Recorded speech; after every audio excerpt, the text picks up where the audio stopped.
Hi everybody, this is LJ from GI Jigs, and I'm right here next to Frank Garcia from Z-Man. And we're the last show of the day, brother. We are. Yes, we are. We're having a good time here at Anglers over here in Annapolis. Thank you for joining us. And so we want to talk a little bit about Z-Man's bait specifically, right? Yes. Yep. So Frank was asking me, he said, hey man, so you fish the bay, and what are these things to you? Like, what do you do with them and stuff? And I'm looking at these baits and I'm saying to Frank, I said, man, it's profile. Like, everything here is profile. So if you're looking at the XL, you know, you see how it has that, I hope my fingers aren't in the way, but it has that large profile.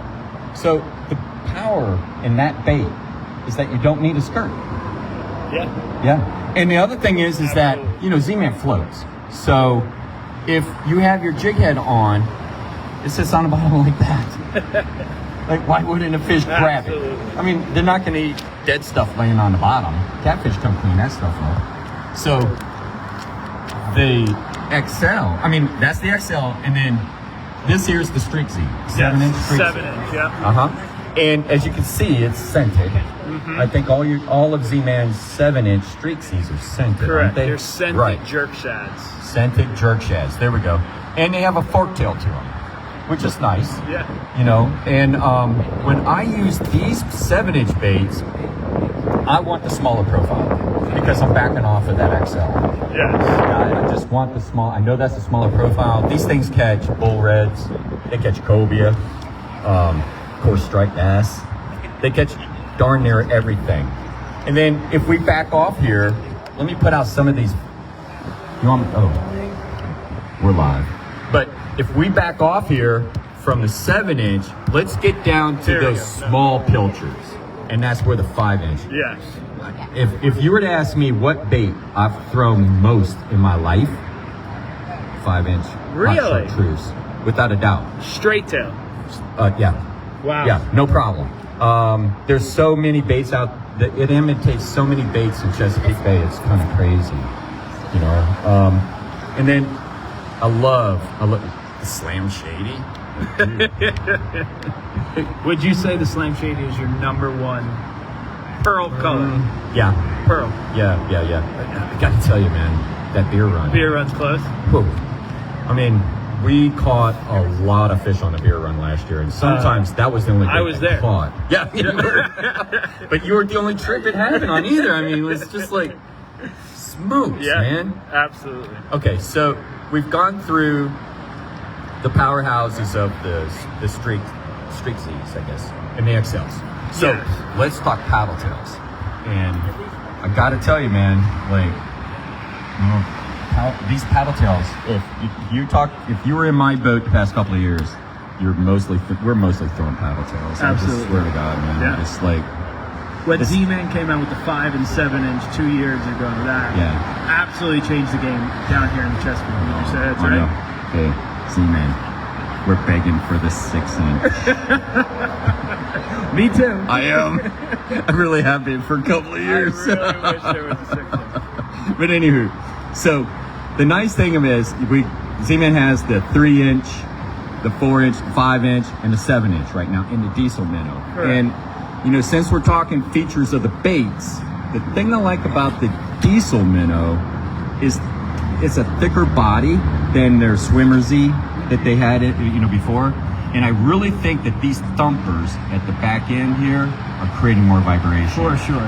The commotion that paddle tail makes is definitely what the strippers are putting in. The fish hear that bait before they see it. Yes. Right? For sure. And feel it too with their lateral line. Lateral line, yeah, right on, man. You know? And I mean, that's what it's about. So the 3, 4, and the 5-inch, I have no problem throwing those things into shallow water. Like that's, I mean, 3 we had feet. 100 plus each fish day when we went out last year. Right. On paddle tails. Paddle tails, 4 and 5 inch. Yeah. God bless Spot Lock. You know. Okay, so we jump up in here to the 7-inch. You know, these things, like, they're always in my boat all through the summer. You know, because that's when I'm looking for the big fish. Oh yeah. You know, I'm trying to catch that trophy, the one, you know? and that is one of the best baits to use. And I have total confidence, like when I have family members in my boat, say my Aunt Kathy comes into town and she's fishing, and she doesn't fish a lot. Like, she fishes when she gets in my boat, you know what I mean? Yeah. And she loves to go out. And I'll give her this bait right here, and I know she doesn't have to do much to it. Just throw it out there and reel it in. And that's going to work. Or let it just hang off the side of the boat down close to the bottom. You'll be fine. You know, that's the nice thing about those, you know, the 7-inch right over there. For sure. And my favorite color, because of you, has to be Pearl Blue Glimmer. Yeah, what'd I tell you about that bait, bro? And I'm a pearl and chartreuse guy. Like, that's just all I use. I didn't need any other color until you started. And then what'd I say about them flakes? You started talking to me about scales and stuff. Right, I'm scales. I'm sitting there on the kayak, and I'm not catching too much. Maybe like 5 or 8 fish. And where at? All of a sudden, in Raritan Bay up by me in Jersey, and I put on the Pearl Blue Glimmer, and it was a 20 fish day. You caught fish on that for 2 years. For sure. For sure. 2 years solid, man. It's like it's always on. It beats Pearl in my eyes. Yeah. So you rig yours upside down, right? I do not rig mine upside down. Rig yours upside down. Let's show them the right way to rig, right? Okay. Let's do it. I'll show you the right way. I'll show you the right way, bro. All right. So the first thing I like to do is just snip it. I mean, just snip it. You don't have to, but just snip it like that. I didn't take much. I didn't even take hardly anything off of there. So I love these cut bellies. They're beautiful. Why do you snip it? I just try to make a mating surface on my GI jig. That's all I'm doing. I just want it flat. And the 5-inch, you don't have to. You really don't even have to snip it. I'm attention to detail guy. You know. Anal is what you meant. Pretty much. So with our keeper tines, dude, I've been fishing your stuff for a long time, and that's why that looks that way. So we shove it up in there, and don't be shy.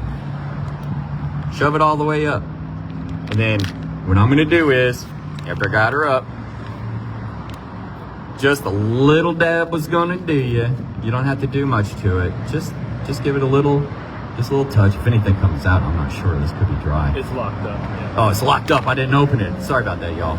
But anyway, after you do that, let it flop back. Line her up. It don't get any better than that. Well, besides the fact that it's upside down. It ain't upside down. What makes that upside down? And the reason I say that is that when I cast these things out, I'm going to let it fall. And so guess what? When I let it rest, what does it look like on the bottom? Right there. Yeah. Okay, I can let that pause. Then I can switch it. Falls back down. It looks like an injured bait fish struggling to get righted. And I'll tell you what, another secret, you can cast this thing rigged up this way, cast it straight into the shoreline, reel it in on a solid retrieve close to the bottom, wherever the fish are, and it's going to catch just as many fish as your upside down bait. If anyone else was telling me this, I would say you're full of shit. But it's you, so I kind of have to believe it. But I've been doing it. I mean, it works. Awesome. Right, show me your trick. Yeah. Look, I'm just going to do it normal. All right, go ahead, Frank. Show me your upside down bait. I'm just going to make sure it's as straight as possible. If you come in crooked, and when you come up, it's not going to look right at all, right? Obviously. Right. So you just got to make sure it is completely straight. Figure out where your hook point is going to come out. Do you have a special spot in that back? I don't. I mean, different size hooks on different size jig heads, obviously. Look how many times you pulled that barb out of that bait. Yeah, for sure. Are you worried? Not even a little bit. Mostly because 3 things you need. This jig head, this diesel minnow, with this Loctite, and you cannot go wrong. You need one bait the whole single day, as long as you don't lose the actual jig head itself. Right, Frank. Like, I just have a box of them. I don't even use the whole package, and they just sit in my box all summer, you know. And we just keep pulling them out and throwing them. Yep. Because once you seal the deal with the glue, you know, the jig head owns it. It is the littlest amount, just a dab in there. This will last you all season. Yeah. That's it. And hey, I'll give you another tip, bro. You want a tip from me? Yes. So when you leave your glue in your boat somewhere, put it in a cup holder and keep it upside down like this. Makes sense. Because there's not I don't know, what is this, like 0.14 ounces? I mean, it's small. And if you do this, it keeps the glue at the bottom. Because when I need to rig a bait, I'm not going to sit there and wait for the glue to come from the top, or the bottom of this bottle Correct. to get to the nozzle, to get on my jig head. You know what I mean? What do you think? I agree. Okay. Right. We agree on one thing, but he rigs his baits upside down. Just saying. I don't know. I just think mine looked good. Who catches more fish? You did. No, I think you do. But there's no wrong way to rig these things, right? Not at all. Not at all. Okay. Is your mic working yet, or is it still coughing? It's coughing. So I will talk loud. All right. But would All right. you say this bait right here, if you had one bait, cannot put another one in your boat, would you say it's the 5-inch chartreuse? Yeah, it's this guy right here. This, like, holy smokes, man. This for the bay. Okay. Now I'm not telling you to go to Destin, Florida, and use this bait because I don't have enough experience down there. But I can say that in the bay, around here, like this bait's so versatile. You can jig it, you can cast it, reel it in. If you're using 5-inch baits, particularly in the summertime, you're going to catch big fish. So you're going to weed out the little guys. And I'm talking about casting from shoreline and things. So if you're casting the riprap trees, they're falling in the water and the rivers and the tributaries, things like that, in that skinny water, that bait's going to weed out the little boys. What do you think about there in New Jersey? Anything like that? I would say chartreuse all day.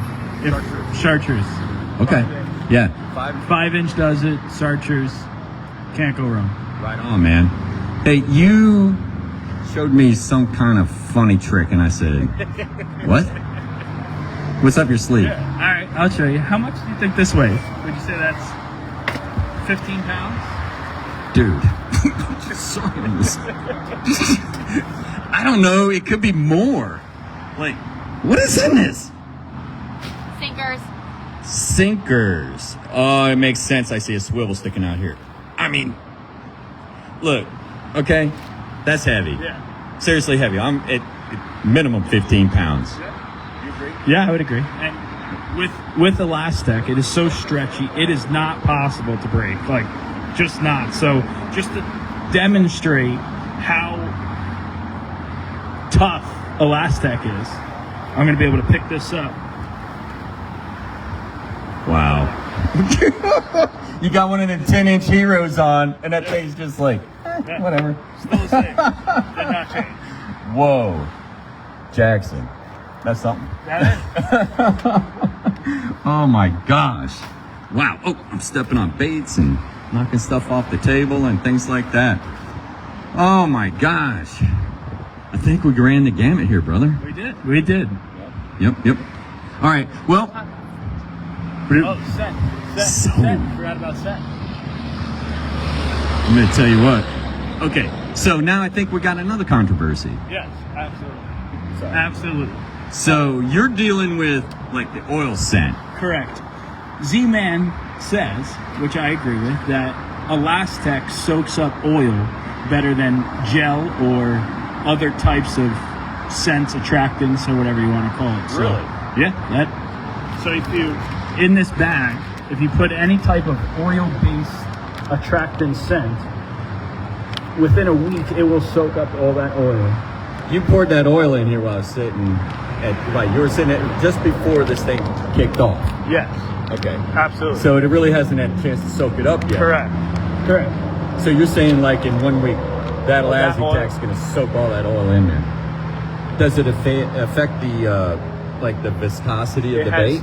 It will not do a single thing to the actual bait. It will just soak it up. It will keep the same softness, elastic, same profile. Oh. It will not change. Wow, that's crazy. Yeah. I didn't know that. Yeah. You think I would know that? I wish Ryan told me earlier. That is really cool. Ryan's from Z-Man too, by the way. All right, so if you pick up their 7-inch baits or some of their 5-inch baits, 5 and 7 or something. yeah, the 5 all are okay. So I'm not. Are they? Okay. No, streaks. So scented jerk shads come in 5 and 7 inch. Streaks come in 5 inch also, which are not scented. Okay. And if you look at Z-Man, this is how I learned about ProCure. If you actually read the bag, you're going to see ProCure on there. And that's how I figured out, not all the baits come with scent on them. And I like that scented stuff. Yes, and then I called, I went on the website for ProCure right there and gave them guys a shout out and bought $100 worth of her. It is one thing that I know is always on your boat. You know what, Frank? I got to tell you, man. And I know we're talking about Z-Man, but I got to tell you, it's their idea. Okay, so I'm going to use this. So I have guys on my come on my boat, and they're like, we don't need none of that stuff. That ain't going to work. And they're like, his nephew is just bailing fish. And I said, Frank, you ever put any, not you, Frank, but the guy's name was Frank on my boat. I said, Frank, did you put any scent on there? He goes, I don't need that stuff. And then halfway through the day, 4 hours later, the dude's like, squirt, squirt, squirt. He's putting it on his baits all the time. I mean, it is true. Scent is very important when it comes to fishing. Yeah. And with these baits, they got a little slot. Right. Yeah, you put that ProCure right in there. Oh, that's all I do. I don't soak it up. I just take my ProCure, I stick a dabble in there. That's all you need. You don't have to smother the thing, get it all over the boat and all over your seat and your pants and it's good stuff. And that's really all you need. And every time I reset my drift, that's what my bait looks like before I turn that key. Love it. You use scent up there in Jersey? We don't really. Man.